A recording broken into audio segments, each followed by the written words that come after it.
भारत के military school अब RSS के शिकंजे में फंसते जा रहे हैं। जी हाँ, यह सनसनीखेज इंकशाफ इलेक्टोरल बॉन्ड्स के ताल्लुक से इंकशाफ करने वाली तहकीकाती टीम ने किया है। बताया जा रहा है कि मुल्क में सैनिक स्कूल आज़ादी से पहले ही वजारत दफ़ा के कंट्रोल में चल रहे थे।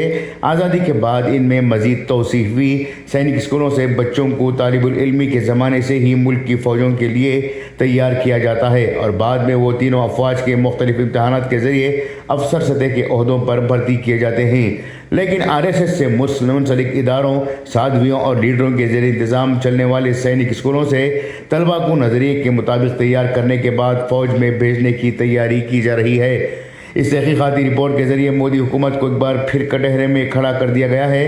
चूँकि मुल्क पर 70 साल तक कांग्रेस की हुकूमत रही, इसलिए इसने कभी भी एनजीओ या सियासतदानों के ज़रिए चलाए जाने वाले मिलिट्री ट्रेनिंग स्कूल्स को मिलिट्री स्कूलों के मियार को बरकरार रखने के लिए कोई मौका नहीं दिया। इसलिए रिपोर्ट इन खदशात को जन्म दे रही है कि अब फ़ौज में फ़ौजियों और अफसरों को संघ के नज़रिए के मुताबिक भर्ती किया जाएगा। रिपोर्ट्स कलेक्टिव की रिपोर्ट के मुताबिक साध्वी रतंबरा सनवेद नामी एक साध्वी के ज़रिए चलाए जाने वाले गुरुकुलम गर्ल्स सैनिक स्कूल, जो दारुल हुकूमत दिल्ली से चंद किलोमीटर की दूरी पर है, वहाँ पर मिलिट्री स्कूल को अपने मातहत ले गया है। वाज़ेह हो कि ये साध्वी वीएचपी की ख़वातीन की शाख की सरबराह हैं। वो राम मंदिर तहरीक की अहम शख्सियत हैं। पिछले साल जून में भी इसने एक मुतनाज़ बयान देते हुए लड़कियों को आम कॉलेजों से दूर रहने के लिए सलाह दी थी।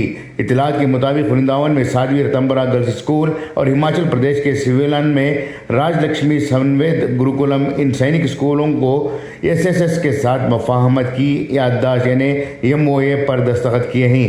वजारत दफ़ा एमओडी ने पब्लिक प्राइवेट पार्टनरशिप पीपीपी के मॉडल के तहत सैनिक स्कूलों को चलाने के लिए इन एमओए में दाखिल किया है। मुल्क में मोदी हुकूमत ने 2021 में सबसे पहले निजी इदारों और लोगों के लिए सैनिक स्कूल चलाने के लिए दरवाजे खोले थे। मोदी हुकूमत ने इसी साल अपनी साला बजट में मुल्क में 100 नए सैनिक स्कूल कायम करने के मंसूबे का ऐलान किया था। ऐसा पहली बार हुआ जब आरएसएस के नज़रिए से वाबस्ता लोगों को बावखार सैनिक स्कूल चलाने का मौका मिला। कांग्रेस ने कभी ऐसी जुरात नहीं की थी। 62% स्कूल संघ के कब्जे में बताए जा रहे हैं। सत्य हिंदी के मुताबिक हुकूमत ने सैनिक स्कूलों को ठेके पर बनाने या चलाने के लिए इस तरह से उसूल बनाए हैं। अगर आरएसएस से वाबस्ता लोग बुनियादी ढांचे की शराइत को पूरा करें तो उन्हें मौका दिया जा सकता है। यानी अगर तंजीम के पास अपनी ज़मीन, आईटी यानी इंफॉर्मेशन टेक्नोलॉजी, इंफ्रास्ट्रक्चर, माली वसाइल, मुलाजिमीन वगैरह हों तो इसे नए फौजी स्कूल बनाने की मंजूरी दी जा सकती है। महज बुनियादी ढांचे की शर्त ने इसे मंजूरी का अहल बना दिया है।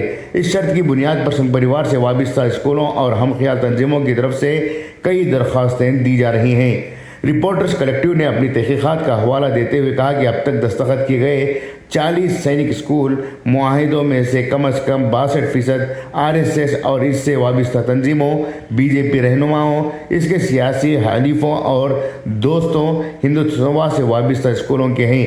इसमें ज़्यादातर मालूमात खुद हुकूमत से आरटीआई के ज़रिए हासिल की गई हैं। ब्यूरो रिपोर्ट, इनकलाब न्यूज़, नई दिल्ली।